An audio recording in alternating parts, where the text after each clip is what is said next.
Hello, this is Jimmy Akingbade. I'm a facilitating consultant. I'm certified in areas of project management, HSC, ITIL, and Lean Six Sigma. So today we'll be looking at one of the concepts under resource management as it relates to project management. So one of the goals in resource management is not just to coordinate people to achieve the goals of any project. The project manager is also expected to ensure that the team members are better individuals and professionals during and after the project. So we want a win-win situation for both the project and the project team members. And one of the unique things about human resources is the fact that they can be motivated. They can give in their best when they are motivated. So that's why I'll be looking at some motivational theories. So the first one is Maslow's hierarchy of needs. So according to Maslow, we have different needs at different levels. So when the needs at a particular level have not been satisfied, we won't aspire for the needs at the upper level. So at the base is physiological needs like food, shelter, and clothing. Then you have social needs like the need to belong, the need for association. So for example, if you have somebody that hasn't eaten for the past 5 days, you wouldn't blame them for eating any leftover food they find. So for anybody that has not battled hunger or that has eaten, leftover food will usually um would not look attractive or pleasant to them. Mhm. And then of course, one of the fears about leftover food is what is the health condition of the person that left the food. Mhm.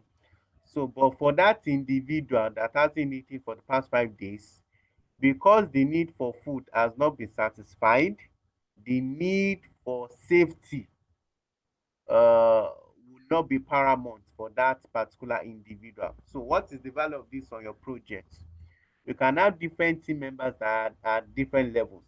For example, a youth core member and an executive director.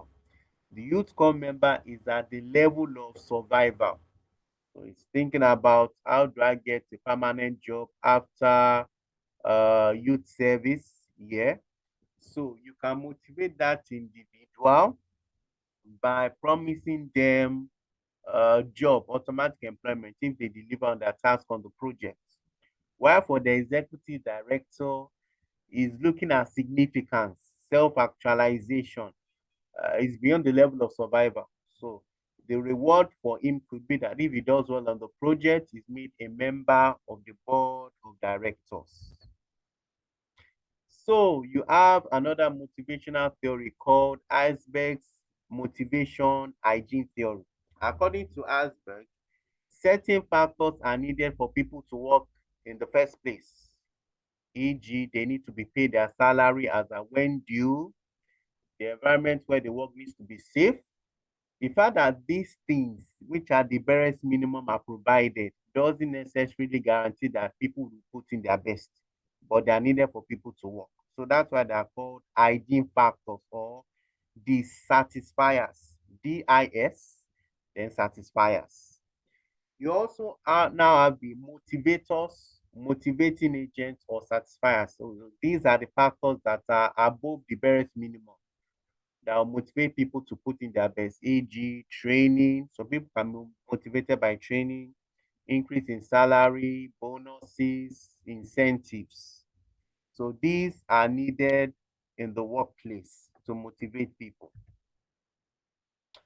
Then you have McClelland's achievement theory. According to McClelland, you have different people being driven by different things.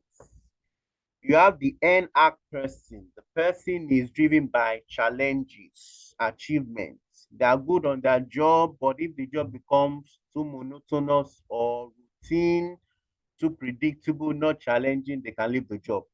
So you want to give them something that is within their area of specialization, but that is a little bit challenging so that they are constantly motivated. Then you have some people that are driven by the need to influence others and power. You should be careful here. You want to, for example, when looking for a team lead within your project, you want somebody that others genuinely respect and are willing to work with.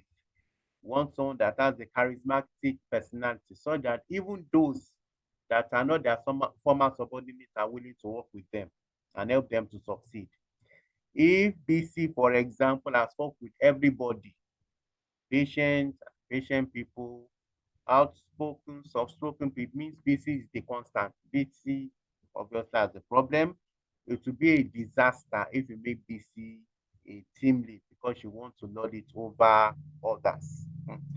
Then you have some people that are driven by the need to belong to a family, affiliation, the need to belong to a team, a clan, a tribe.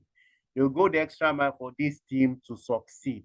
So they like working with people, not working in isolation. So you can give them a task that involves working with others. Then finally, we have McGregor's theory X and Y. So according to this theory, you have different kinds of labor and management. According to theory X, we have the kind of labor that only comes to work because of money.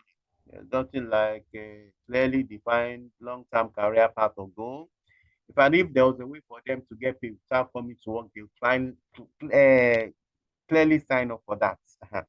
So such labor or people don't like taking initiative. There can be a problem that even outsiders point out to them, but they don't like taking initiative. So this is common in the public sector of most developing economies.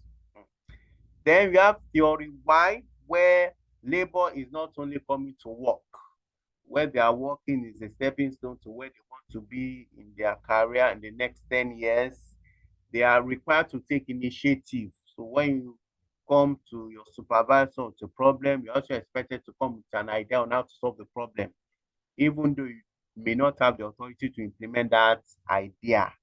Management wants people that can take initiative, that can work with minimum supervision, that can work under pressure. Mhm. So that is McGregor's theory X and Y. So we've come to the end. Thanks for your time. I hope you found one or two things that are useful that you'll be able to apply in successfully managing your team and motivating them. Have a great week. Bye.